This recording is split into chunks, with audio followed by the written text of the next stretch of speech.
Welcome back, everybody, to another episode of MCO. I'm here with Eli. We are here to do a recap of Crown Jewel, talk about what happened, and see where we go next. Quick shout out to my boy Jey Uso here. Yeet! And see where we go there. That's quite a story brewing on the tribal bloodline and tribal chief, and very, very interesting to see what's happening there with that storyline. So welcome back, everybody. Hope you enjoyed the first episode. We've got a few followers out there, several likes. Let's hope we continue to grow this thing, and we appreciate everybody who's tuning in. And it takes time, of course, to build this, and we look forward to it. And all right, let's get this thing started. Eli, what do you have to say, man? Just one quick thing. I appreciate everyone out there who subscribed. Trying to build this program here, and thankful for you guys, and thank you for the likes. But let's get going. Crown Jewel, what a show, man! What a show. Yeah. Triple H put on a banger. I'm not gonna lie. So what I saw was this was an amazing show. Triple H, Cody Rhodes, Seth Rollins, amazing match. Stephanie Vaquer, Tiffany Stratton, amazing match. John Cena, AJ Styles is not enough to say about that one. We'll get to it. Yeah, but I think overall, if we had to give it kind of a letter grade, I think there was a solid B+ on that. Maybe B+, I an think A-. I think B+, A-. It seemed a little weak going into me, but I was really impressed and excited about what happened and what transpired, and it's exciting. So I guess we could dig right in and start chatting about it. What do you say? Yeah. So first match of the night, the Tribal Chief versus the Tribal Thief. So what we thinking?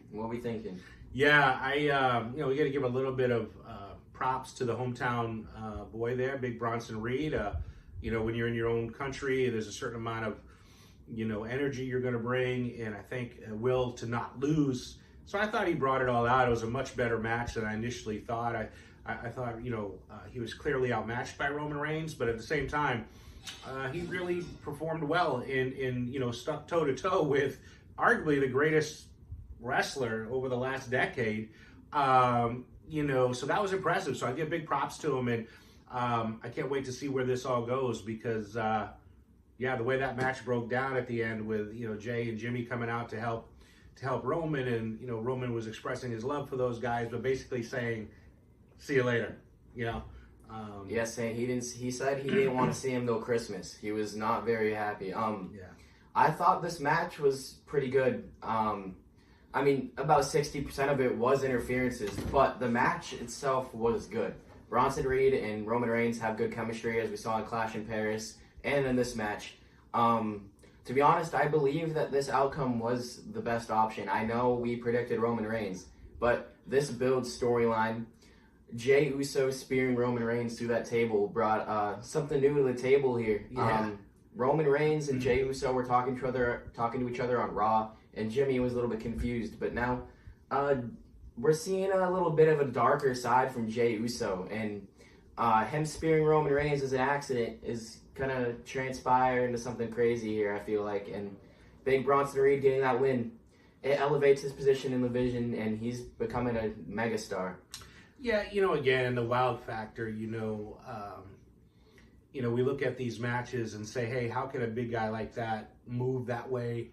How is he so agile?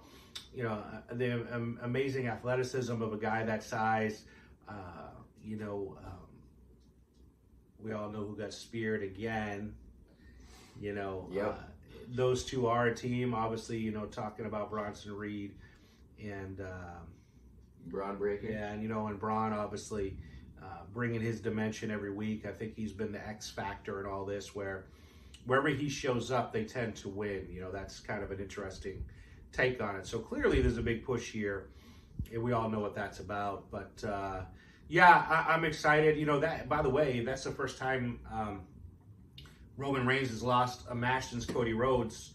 There's only two people to actually pin him. Yep. In the last what? It's been a while. Probably since I think it was since the last time he won the championship. Yeah. Where we held it over 1,000 days. Talk about elite company and something to really be proud of. So Big Bronson Reed obviously has something to be proud of there. So kudos to those guys. It was an exciting match. I continue to see where Paul Heyman's taking this thing. And I keep feeling personally that there is a way to try to bring Brock Lesnar back into this somehow. Maybe some kind of weird mix-up with Seth Rollins, or maybe they all join up together. I don't know. They were teasing that, so let's see what happens. Yeah. All right, let's get into the next match here. Stephanie Vaquer, La Primera, versus Tiffany Stratton, the Women's WWE Champion. I came into this match knowing that this was going to be a banger. Tiffany Stratton, Stephanie Vaquer, the talent is there. It's amazing. Stephanie Vaquer ultimately came out on top, and that's what we predicted. I'm happy with this outcome. Great match. Stephanie Vaquer just missed a little bit in that finishing, but the knees still hit Tiffany Stratton, and she got the 1, 2, 3. I believe this was the right choice. Great match. Tiffany Stratton's no longer undefeated this year. La Primera remains supreme. Yeah, clearly, she is the hot star of the moment, and she really brought that to Crown Jewel, and I think, her skill in the ring is, let's be honest, she's probably the most technical women's wrestler out there at the moment, maybe other than Io Sky, maybe, but she clearly was sending a message that she is here, and it is her time.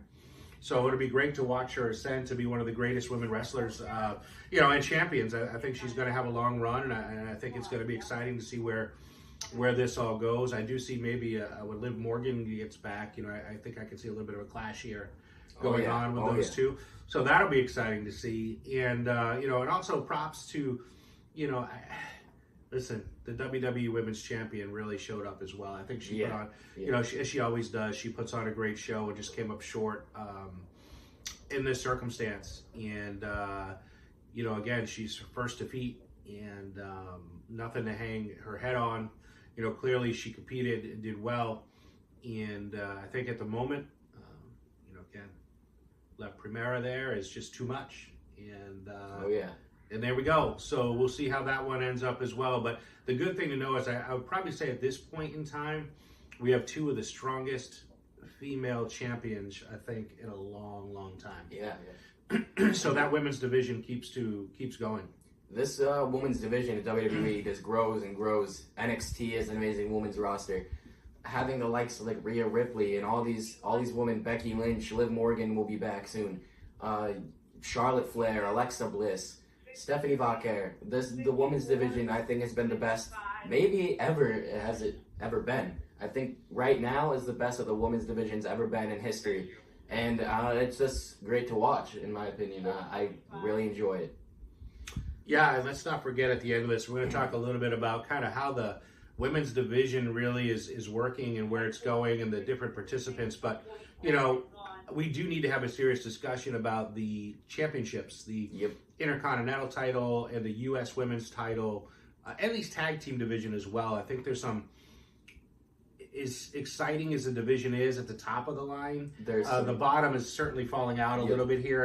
And I know we're talking about Crown Jewel now, so we'll save that. But I do think, and Eli had a great piece on this. I don't know if many of you saw it, talking about, Julia and what's going on here with that U.S. title. But they really have to look into that and do more with that. I think they're really letting that down.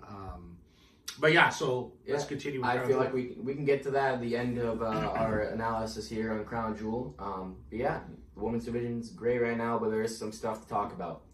All right. Sorry. All right, let's get to the classic of a match. John Cena, the Never Seen 17, winning his 100th PLE match against AJ Styles. All right. Clearly, AJ Styles is not Brock Lesnar. All right. I'm just going to leave that out there. I'm still trying to scratch my brain about how that was such an overwhelming match for John and how just, Brock was way too much. But yes, to this point, incredible match. I think when people look to professionals and wrestlers in this era, these two are probably the biggest stars that we've had. The most incredible champions. They both are highly respected. And they put on why last night. They showed you what this industry really is. And they showed you how talented, how tough, how incredible, how, I don't have enough words to really say what that was last night. I think you got to watch a clinic what wrestling really is and why it's such a special sport. And John and AJ, I mean, guys, you just killed it. You nailed it. You made people wanting to, you didn't want it to end. It was one of those things you really didn't want it to end, right? You did not want it to end. I think it's some of the moves that they were pulling off and paying respect to other superstars.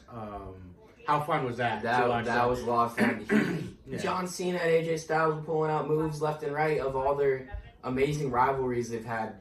John Cena hitting the Tombstone Pile Driver. He hit the Walls of Jericho. Yes. The RKO, Vintage Orton.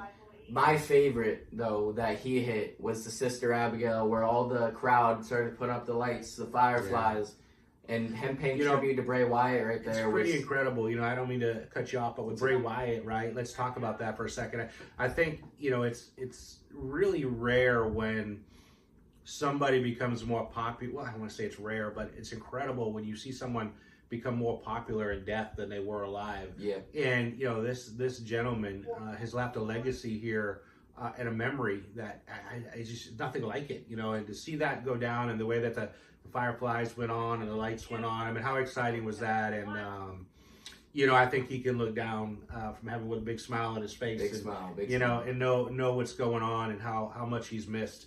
But yeah, those two guys, man, it was a shame to see either one lose. I think did we say in the pre-show that we were going to end like at a draw or something? Yeah, I think you threw that idea out there. Well, I think, in all honesty, mentally, I think it was a draw. I think they gave everything they had. Yeah. It could have went either way at several times. But, again, kudos to John. I mean, it's a victory. It's his 100th win. Closing out the career, I think there's 4 more. 4 more appearances. He put up the 4 walking up the entrance ramp. So, AJ still has some time, I think. But again, thank you to both of those guys for giving us a historic match. It was definitely cool. As I look back and I can honestly say, there may be an exception of like Bret Hart or somebody in the past that, Ric Flair. I've seen some incredible matches over my time, but this one truly brought out all the stops, and I just, it was a thing to watch. So very excited. Thank you both. And yeah, John Cena getting that 100th win. I thought this match was going to end on several occasions. Finisher after finisher after move after move. AJ Styles, John Cena kicking out. It was an amazing match. I would give it a 5 out of 5 in my end. There's not a lot to say about it except the fact that they blew the roof off. This match, it had everyone going crazy, John Cena looking like he was in his prime. I know he has had a history of some back issues, but he's pulling out all these stops. Only 4 more appearances left, man. It's tearing my heart apart, man. He was my childhood. And I really hope, there's a lot of conversation out there how wrestling's not real and, it's a big fake show and all. Well, all you had to do for one moment, everybody, is see the pain on John Cena's face when these matches are over with. He gives everything he has out there and puts his body on the line day after day after day. This gentleman has severe back problems and other issues, and he goes out there and just gives it up for the people. And I would be honest to tell you, when he retires officially, I'm sure there's some surgery maybe and some other things are going to happen with him. But again, these wrestlers take the toll on their bodies, and it shows. And I just hope that John is able to not have any lasting damage to his back that will keep him from living a very incredible retirement. But again, to all of you out there who think that this is a fake thing, I don't think so. Just enjoy the show of these amazing athletes. But yes, that was a special night. Yep. Can't get any more real than, getting slammed through 2 tables. I know that John Cena is nearing his retirement, but let's not forget that AJ Styles did confirm that he is going to retire in 2026. So I'd like to give a heartfelt thank you for the stuff that he's done in his wrestling career to give us entertainment and a sense of what wrestling can be. And, this match, if I had to talk to somebody about WWE and had to get them interested, this would be one of the matches that I would tell them to watch, or match absolutely. I would tell them to watch. Yeah, absolutely. We go through this every generation. every decade, every year, we talk about when these wrestlers retire. Even in the entertainment industry, when a musician or somebody retires or dies, a movie star, we always reflect on, we lost, the greatest musician of all time, or we lost the greatest entertainer. Well, in wrestling, we go through the same motions when we all thought that, Roddy Piper's gone and Hulk Hogan is gone and Ric Flair, and the list goes on and on, Dusty Rhodes. And, we go back to all these iconic names and folks that were at the top of the list with wrestling. And you always say, how do you replace those people? How do you replace that? Sorry to interrupt, but have you seen that Ric Flair still is, I know all these people are gone now, some people are passed away. Ric Flair, loves this sport so much. He still is very much involved, whether that's from AEW or WWE, and he loves it just like how much of we love it, and all those people that put their time in back then, Dusty Rhodes, those who passed away, they love this sport, and it really shows. Yeah. So I was just basically saying with AJ that, we are losing two special people, two special Very stars, much, yeah. That this sport has ever seen. And, I guess there's some excitement to know what's coming. Obviously, yeah. We find a way to find a new superstar. But I just hope that, as AJ and John both walk away, they realize, what an impact they've made on this industry, what an impact they've made on a lot of people like us. And we thank them both for just the amazing experience we get to enjoy. And yeah, man. For sure.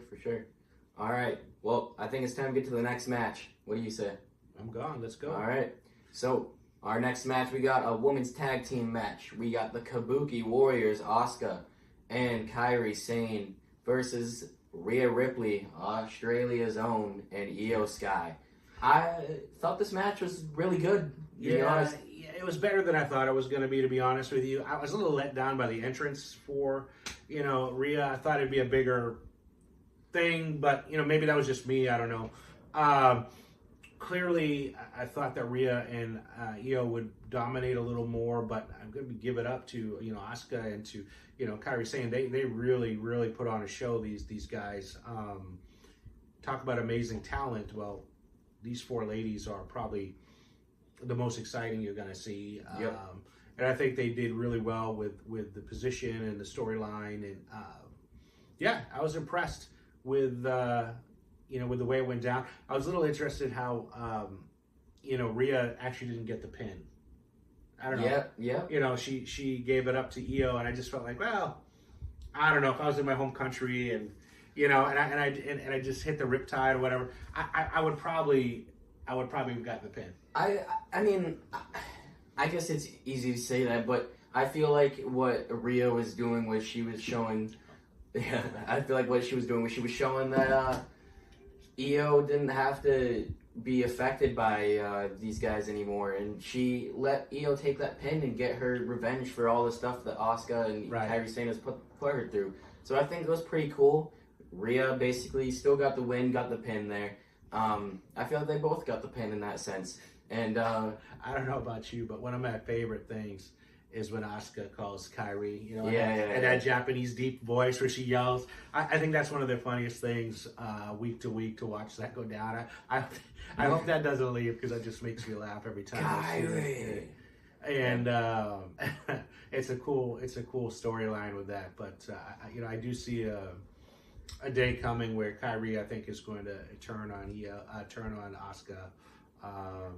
But yeah, it was a cool match. Really neat. I'm excited. I'm just starting here struggling with, where do these women wrestlers go? Like, is it a tag team title? Do they break back out and go to the U.S. Championship? I mean, is Rhea going to ascend again to the heavyweight title?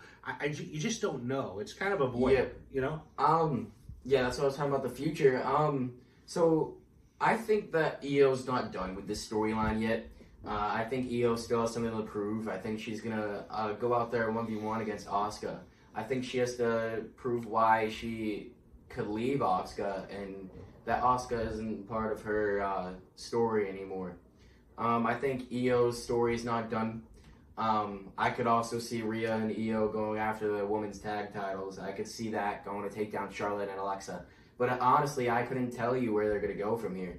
But if I had to predict, I guess I would say that Io's not done with Asuka yet. So. Yeah, but that's my point. You have so much amazing talent across the women's division. Why is there a stalemate on the U.S. title? Why is there such a weird situation with Becky Lynch now? I don't know. In the tag team titles, just don't get enough recognition or appearances.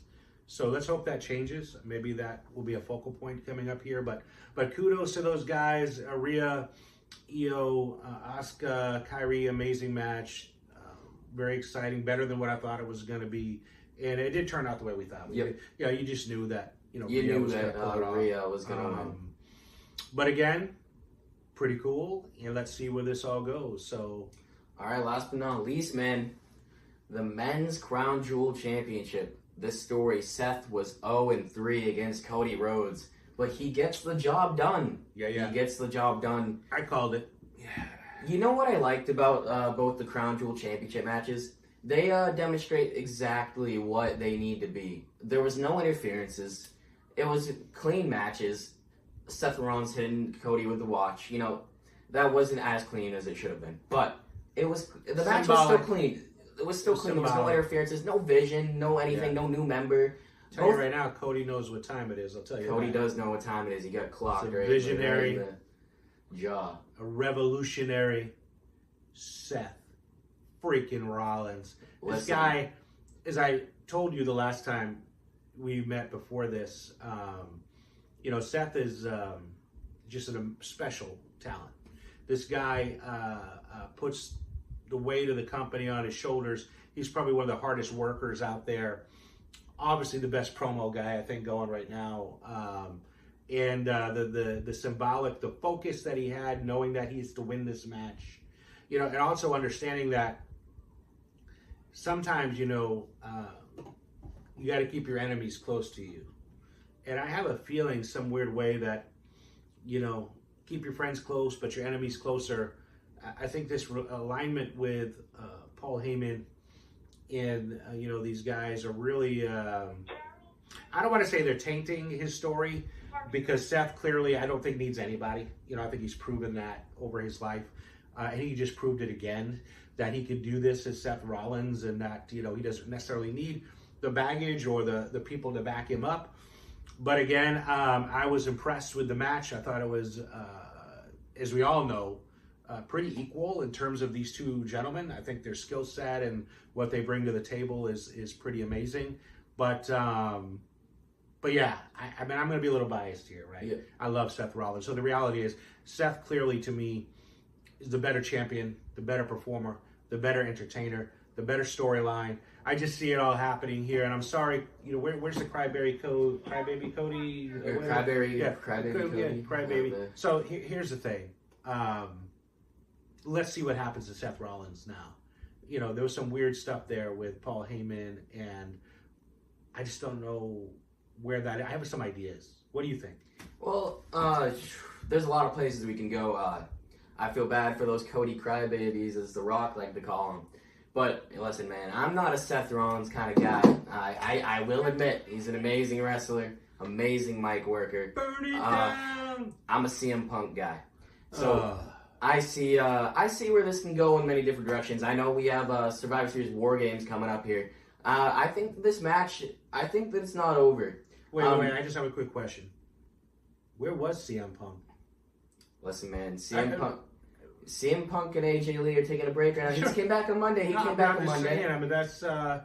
Listen, man, hey, anyway. CM Punk's taking his time off because he knows what's going to happen. He doesn't need to be there. He's going to beat Seth Rollins sooner or later for that title.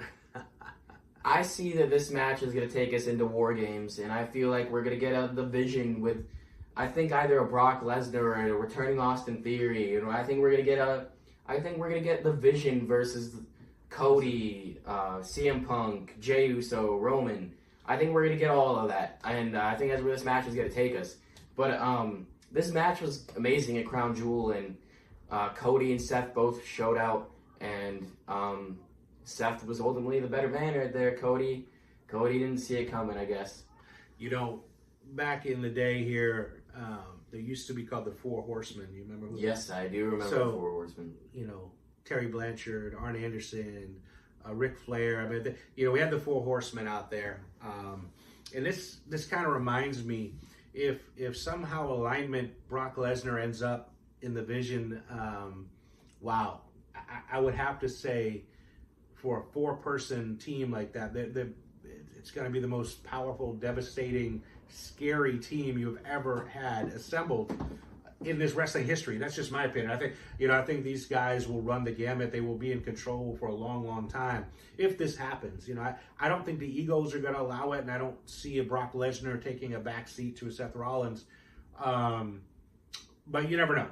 But loved it, loved the match, loved the outcome. It was great to see the ring on Seth and the championship title. That was really cool to watch that end show with he and Stephanie Vaquer out there. I think, wow, what talent we got. Yeah, what a night for Raw, right? Yeah, what a night for Raw. Yeah, I guess it's safe to say that the Raw champions are better than the SmackDown ones. I don't know. I think they dominated. I don't know. I would hope to see some Smack Talk maybe Monday night. Or something. I don't know, because clearly, I don't know, man. Clearly they showed out, right? And showed kind of where the talent is. But yeah, that was fun. A lot of fun. Well, that was our talking crown jewel and our analysis of where things can go. I think the future looks bright. But I think it's time to talk about how we were talking about the women's division a little bit earlier, and how there's some divisions here in WWE that could be fixed. So like we were talking about Julia, for instance, and the women's tag team championships. The women's division, it's very bright. I like the roster they got there for the World Championship and the WWE Championship, and I feel like those rosters are good. The Intercontinental Championship, though, in my opinion, outshines the United States Championship. They haven't really put on a focus on Julia, and I just think it really deters from the fact that the Intercontinental Championship, the U.S. Championship are equal. They're the mid-card titles, and Becky Lynch's title seems the most relevant title, and Julia's taking the back seat. But I'll tell you, historically, the Intercontinental title has always been a more respected and admired title. Yes. And I think the more folks, I may be wrong on this statistic, but most of the folks that win that Intercontinental Championship go on to be world champions. Yes. It's just always been that way, both on the men's side, and I think that was kind of where they're going on the women's side. I think, once you get out of the top 3, 4, 5 ladies, it's been a real letdown. And unfortunately, you got to look at the farm system, right? What NXT has, what TNT has, what's up and coming, what's already on the roster that's just not being pushed or motivated in the right way. So I would hope that they spend a little bit of time trying to get this division kickstarted.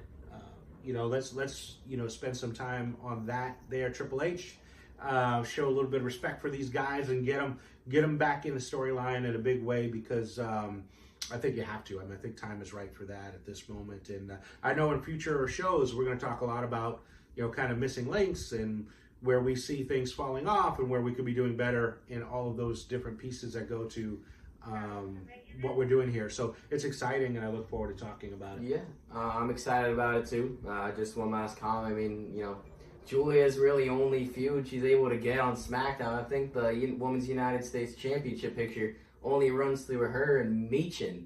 I don't know, man. I think it needs to be built. I don't know where Ivy Nile went and American Made. I feel like there's some talent. Zelina Vega, she just joined Aleister Black, which makes sense. It's her husband. But I feel like we can make this title relevant and make it have some... I know they're really starting to use Julia again. Like, they just had her have a tag team match against Steffi Vaquer and Tiffany Stratton. They're starting to really build her back up now. But I feel like they need to put more of an emphasis on the United States Championship. Agreed, man. Agreed. So, hey, everybody. Thank you again for joining in to talk to us, listen to our show. As we continue to grow, again, we look forward to getting some comments, some suggestions. Maybe at some point get to do some live emails or something. But long story short, great show, WWE Universe, and all the entertainers and performers. Thank you for that. We hope you all have a safe and incredible holiday weekend. God bless, and we'll see you next time on MCO. Yeah, God bless, and don't forget to like and subscribe on the video. Give us some comments. Go follow us on Instagram at MCO, and we'll see you next time. Thank you guys very much.